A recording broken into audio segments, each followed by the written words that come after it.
আজকে আমি অনেক দিন পরে কাচ্চি রান্না করব। তো অনেক দিনে খাইতে ইচ্ছে করতেছিল, বাট রান্না করতে কষ্ট লাগতেছে, সেই জন্য আর রান্না করতেছি না। তো আমি এখানে ব্রয়লার মুরগি নিয়েছি প্রায় 7-8 পিস। তো এখানে আমি সব কিছু অ্যাড করেছি, হলুদ, মরিচ, দারচিনি, এলাচি, ধনিয়ার গুঁড়ি, গুঁড়া দুধ, সব কিছু একসাথে মিক্স করব। আমার ইউটিউব চ্যানেলটা যাদের সামনে যাবে তারা অবশ্যই আমার ইউটিউব চ্যানেলটা একটা সাবস্ক্রাইব করে একটা লাইক করে পাশে থাকবেন। আমার এই ইউটিউব চ্যানেলটা যারা দেখতেছেন তাদেরকে অসংখ্য অসংখ্য ধন্যবাদ। আর যারা আমার ভিডিওতে একটা লাইক আর একটা কমেন্ট একটা সাবস্ক্রাইব করে দেবেন তাদেরকেও অসংখ্য অসংখ্য ধন্যবাদ। তো এখানে আমি সব কিছুই আজকে মিক্স করে নেব, দিয়ে দিয়েছি এখানে আমি আগে থেকে। তো আজকে আমি কাচ্চি রান্না করব, ব্রয়লার মুরগি দিয়ে কাচ্চি রান্না করব। যেহেতু আমার বাচ্চারা আছে, ওরা মুরগি খাসি বা গরুর মাংস দিয়ে খাবে না, তো সেই জন্য আমি ব্রয়লার মাংস দিয়ে আজকে ঘরের মশলা দিয়ে রান্না করব কাচ্চিটা। তো আমি এখানে সব কিছু অ্যাড করে দিয়েছি। আমি এখানে হলুদের গুঁড়া, মরিচের গুঁড়া, আদা বাটা, রসুন বাটা, পেঁয়াজ, দারচিনি, তেজপাতা,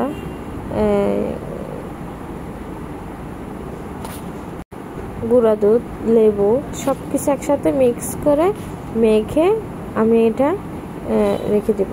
আমি এখানে বাজার থেকে নিয়ে এসেছি কাচ্চি মশলার প্যাকেট, আমি ওটাও দিয়ে দিয়েছি। তো যারা আমার মতো রান্না করতে চাচ্ছেন তারা অবশ্যই আমার ভিডিওটাকে অবশ্যই দেখবেন। এখানে আমি বাজার থেকে যে মশলাটা নিয়ে এসেছি ওটা আমি দিয়ে দিয়েছি, তবে এটা একটু ঝাল আছে এই মশলাগুলো, অনেক পরিমাণে ঝাল হয়েছে আমার কাচ্চিটা। যেহেতু আমি বুঝতে পারি নাই, আমি প্যাকেটটা নতুন নিয়ে এসেছি দোকান থেকে, সেজন্য এটা একটু ঝাল। এটা পাকিস্তানি একটা কাচ্চি মশলার প্যাকেট। আপনারা যখন দোকান থেকে নিয়ে আসবেন তখন অবশ্যই জিজ্ঞেস করে নেবেন যে আসলে মশলার প্যাকেটটা কোথায় কার। আমি এটা নিয়েছি পাকিস্তানি, সেজন্য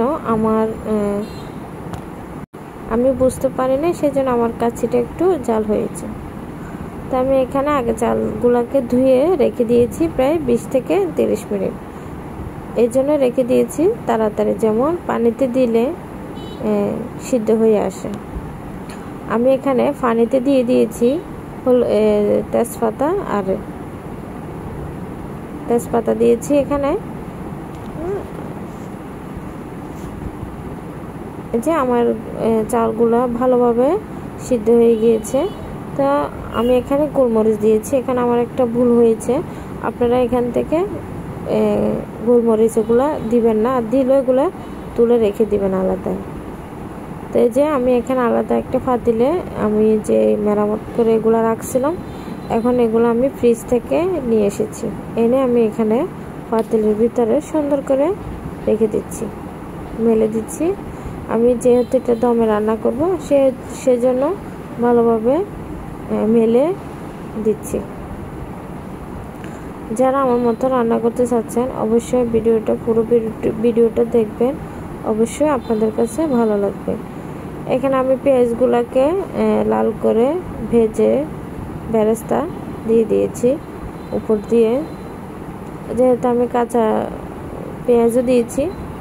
তো এই যে আমি যে চালগুলো সিদ্ধ করে এনেছিলাম সেই চালগুলো আমি এখন মাংসের উপরে দিয়ে সুন্দর করে মেলে দিব। আপনারা যারা আমার মতন রান্না করতে চাচ্ছেন অবশ্যই যে গোলমরিচগুলো আমি দিয়েছিলাম ওগুলো আপনারা তুলে ফেলবেন। আমি এখানে সুন্দর করে মেলে দিয়েছি, একটু ভারী করে সুন্দর করে দিয়ে দিলাম। আমি আবারও অর্ধেক দিয়ে আমি আবারও বেরেস্তাগুলো উপরের দিক দিয়ে দিয়েছি। যেহেতু আমি এখানে কোনো রকমের রং অ্যাড করব না, সেহেতু এগুলোই আপনার কাচ্চির কালারটা নিয়ে আসবে। এখন আমার যে আমি আটাটা গুলে নিয়েছিলাম ময়দা দিয়ে, একটু পাতলা করে ঠান্ডা পানি দিয়ে গুলে এরকমভাবে দিয়ে দিলে হয়ে যাবে।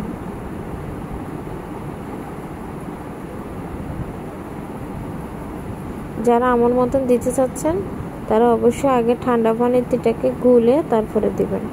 আমি এটা যেহেতু দমে দিচ্ছি সেজন্য একবারে ঢাকনা ভালোভাবে মেরে একবারে দিয়ে দিয়েছি।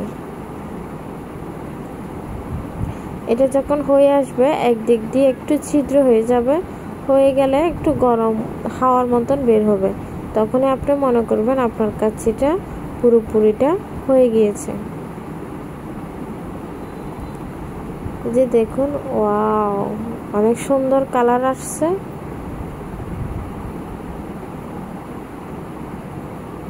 যে আমি এখানে কোনো বাইরের বাড়তি কোনো মশলা দিই নাই, কোনো রং দিই নাই, কিছু দিই নাই। আমি শুধু দিয়েছি আমার ঘরে যা ছিল আমি তাই দিয়েছি।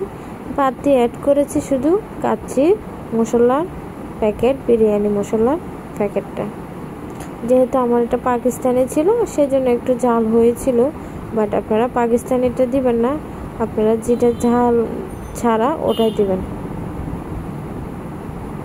আমি ফার্স্ট টাইম রান্না করছি, সে অনুযায়ী আমার কাচ্চিটা অনেক মজা হয়েছে এবং কি কালারটাও অনেক সুন্দর আসছে এবং গ্রানটাও অনেক ভালো আসছে। আমার ভাতের চালগুলো খুব ঝরঝরে হয়েছে। এই যে দেখো, আমরা খেতেছিলাম সে পাকে একটু ভিডিও করে নিয়েছি।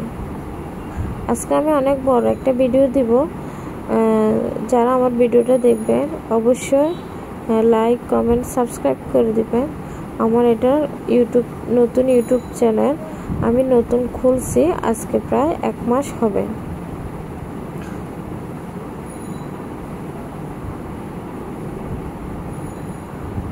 তো যারা আমার ভিডিওটা দেখতেছেন তাদেরকে অসংখ্য ধন্যবাদ। আপনারা সবাই ভালো থাকবেন, সুস্থ থাকবেন, আমার জন্য অবশ্যই দোয়া করবেন।